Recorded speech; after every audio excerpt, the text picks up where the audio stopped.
Hello everyone. I'm going to be responding to Matthew4Nineteen's most recent video, Why Should I Become an Atheist? Before I continue, if you hear any popping or booming noises in the background, it's because people don't seem to realize that the 4th of July only happens once a year. Let's get straight to the video, shall we? Good evening, my YouTube friends and family. Good evening, Matthew. Tonight, on this 4th of July, this Independence Day, I have a question I want to ask my atheist friends. And look, I realize that in comment feeds and in some videos, I've probably been less than charitable. So I want to apologize for that first and foremost in this video. That's very gracious of you. Actually, your sincerity during this apology was one of the reasons that I decided to make a response video to you. We've interacted a little bit through messages and the comment section of some of my videos, and I just wanted to reciprocate that if I ever came off as abrasive towards you, I do want to apologize for that as well, since you were gracious enough to apologize for your end of it. And the second thing I want to do is ask a very serious question. Now, you should know that I'm only accepting video responses to this. I have put comments for approval only. I won't put up any text. I won't put up any kind of text comments. Only video responses. My question is this. What is the draw of atheism? Why should I become an atheist? Because here's the thing. I love my church. I love Jesus Christ. I love everything about being a Christian.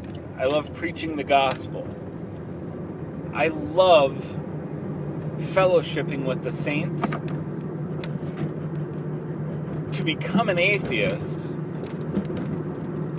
I have to give up everything I love. Everything. Everything that I hold dear to me, I have to set it aside. Since you seem genuinely curious and not just trying to bait atheists into answering this question for you, I'm actually going to give a reasoned and well thought out response. Why should you become an atheist? If you no longer believe, you already are. The deconversion process is really that simple. Now, you say you love Jesus Christ, you love your church, you love preaching the gospel, and if you were to become an atheist, you would lose all of those things that you hold dear. Yeah, you would.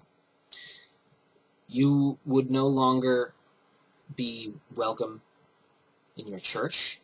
You may lose many of your friends.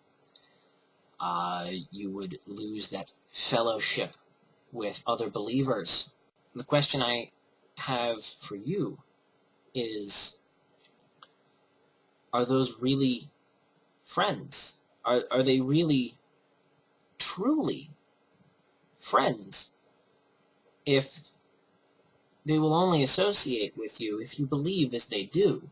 Now, I know plenty of religious people who associate with me, and they know I'm an atheist, but you seem pretty convinced that you would lose these friends, this spiritual family that you've built around you, if you were to find yourself in a position where you no longer believed in God. Now,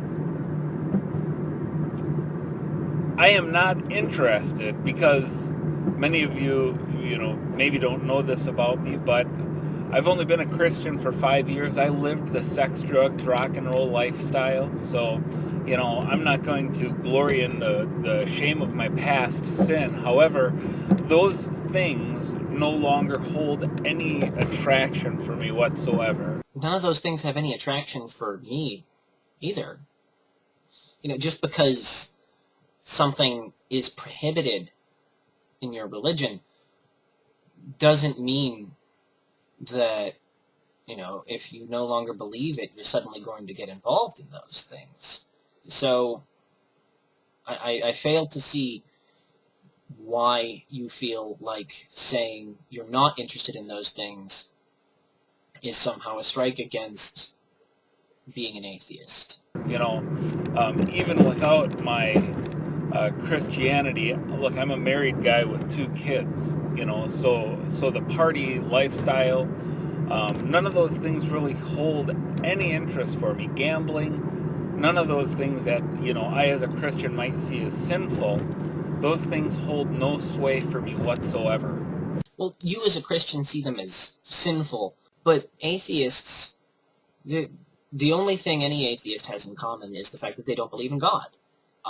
There are some atheists who will find those things attractive. There are others who don't. I'm a prime example. I don't do drugs. I'm not promiscuous. And quite frankly, I've never been to a casino. I don't want to go to a casino. I find gambling boring. I don't get poker. So, I don't... Again, you're equating 2 things that have nothing to do with each other. All you have to do is look at, some of the scandals that have been brought up against church leaders in the past to realize that these things aren't solely the territory of atheists. In fact, I think a good way to put it would be that if you take a look at just the way the human brain works, temptation is always at its strongest when you are constantly told not to do something. Go to a kid and you say, don't touch the toaster. The first thing that kid's going to do is stick his hand on that toaster. Another example is abstinence-only education. In every state that abstinence-only education has been enforced, it has had the exact opposite effect. The states with abstinence-only education have higher rates of teen pregnancy. So in a system where you're constantly told not to do something, the thrill of breaking the rules is a lot of times what people are seeking when they do them, when they decide to break those rules. But as an atheist, unless you're doing something that is genuinely illegal, there's no law against gambling. Once you're 21, there's no law against drinking. Once you're 18, there's no law against smoking. And, again, once you turn the legal age for those things, they kind of lose their luster for a lot of people. Once you're in a system that no longer tells you not to do something constantly, you're, as strange as this sounds, less likely to do it. So, I guess what I want to know is, in light of all that I would have to give up to become an atheist, what do I possibly have to gain? What is in it for me? That's the big question.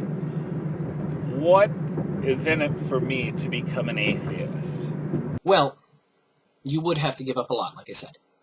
But I have a strong feeling that, contrary to what you said earlier, you wouldn't have to give up everything you hold dear. You just said you have a wife, you have 2 children. Now, there have been times when someone, I hate the term lost your faith, because it really makes it seem so negative. But for lack of a better term, there have been several times, several stories I've heard where somebody lost their faith, and in the process, they lost their family as well. And it's always tragic when that happens. So what is in it for you? You say that's the bottom line. That's the main question here. What's in it for you if you were to become an atheist? And what we have to address here is the actual deconversion process, first of all. It's not a switch that you can just flip and suddenly you're an atheist. It's not a conscious decision. I do think that that is a mistake that many religious people make. Atheism isn't a choice. Either something makes sense to us or it doesn't. It's simple as that. So we don't consciously choose not to believe in your God or anybody's God. It just doesn't make sense to us. So if you genuinely, in your heart of hearts, believe in Jesus, believe in God, there is nothing you can do to become an atheist. Now, what could lead you in that direction would be, if you had a crisis of faith or something like that. Another thing that frequently leads to people disregarding their belief in God, despite the fact that many people can simultaneously believe in science and in religion, a lot of times people's faith is shaken by an education in science. Now, based on some of our interactions, it seems to me like you fall into the category of being a presuppositionalist, the kind of Christian who believes that everybody on earth knows that God exists.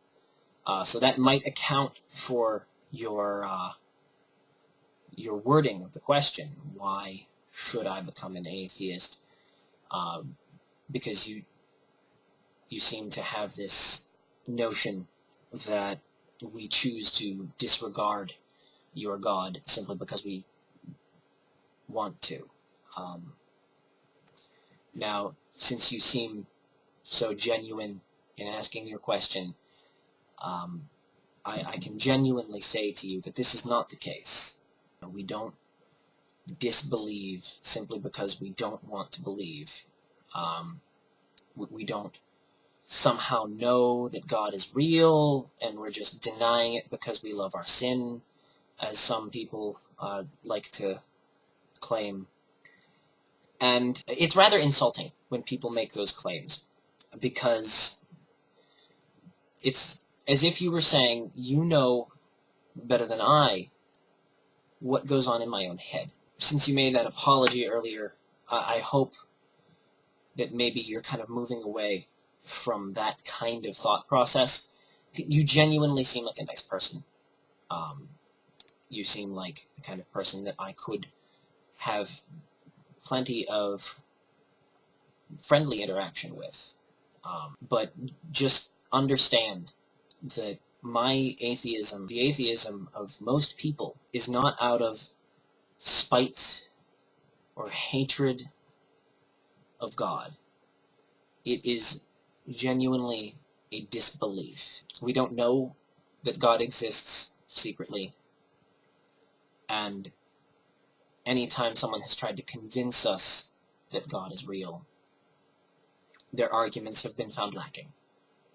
That is the reason for atheism. I hope that clears things up for you.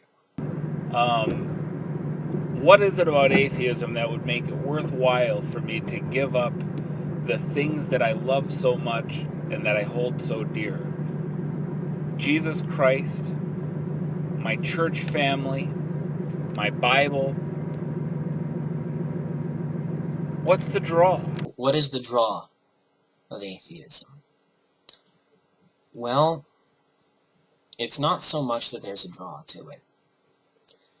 It just kind of happens to you if you no longer believe. Again, you can't choose it.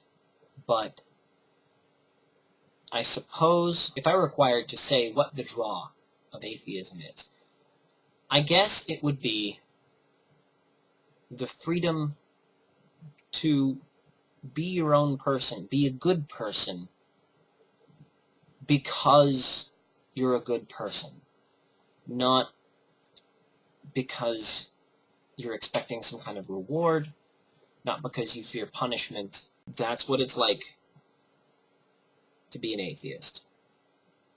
If you do good, you're doing good simply for the sake of doing good. You're not doing good to try and curry favor with an almighty deity. You're not doing good because you don't want to end up burning for all eternity. You're doing good because it's the right thing to do. That is truly what doing good is all about. So I'd really love to have some video responses. Now here's a caveat that I want to add to this. I want an answer that excludes any bashing of religion in general and Christianity particularly. Can you give me an answer without bashing Scripture, without bashing Jesus, without bashing the church, and just talk about the benefit of your lifestyle? Or not even your lifestyle particularly, but the atheist lifestyle in general. Well, I hope I've done a good job of that. I never, if I sounded like I was bashing, I really tried not to. So if I sounded like it, I do apologize. Although there is one thing that you just said that does need addressing, and that is the statement that atheism is a lifestyle. Atheism is not a lifestyle. It is merely the lack of belief in God. The lifestyles of atheists vary wildly, as I said before. So, what's in it for me? Give me the positives. Don't give me the anti-Christian answers. Give me the pro-atheism answers. I guess that's the simplest way to break it down. Okay, well, if I had to sum it up quickly, being good for goodness sake is by far one of the best benefits of being an atheist. And other than that, it's the freedom to be able to accept science. There are amazing discoveries that being a Bible literalist denies you. There is such a vast wealth of information out there that you're not permitted to understand. And that's a shame. You should never deny yourself information.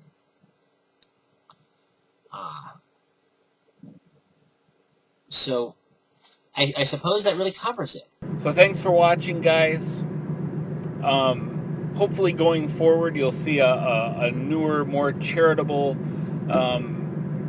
version of myself, and we can move forward and all act like adults in this whole conversation. So yeah, that's all I gotta say. Like and subscribe, and I'll talk to you later. Look forward to your videos, guys. God bless. Bye-bye. I couldn't agree with you more. If we could engage in conversation on an adult, intelligent level, I would be all for that. I hope you find this video response to be acceptable. If you actually found the content in it to be thought-provoking and engaging, I would enjoy having more conversations with you in the future. I do actually rather enjoy discussing these kind of things with people that I disagree with, as long as everyone remains respectful. So, like you said, going forward, I will do my best to be respectful towards you, and I hope that it is reciprocated. Thank you.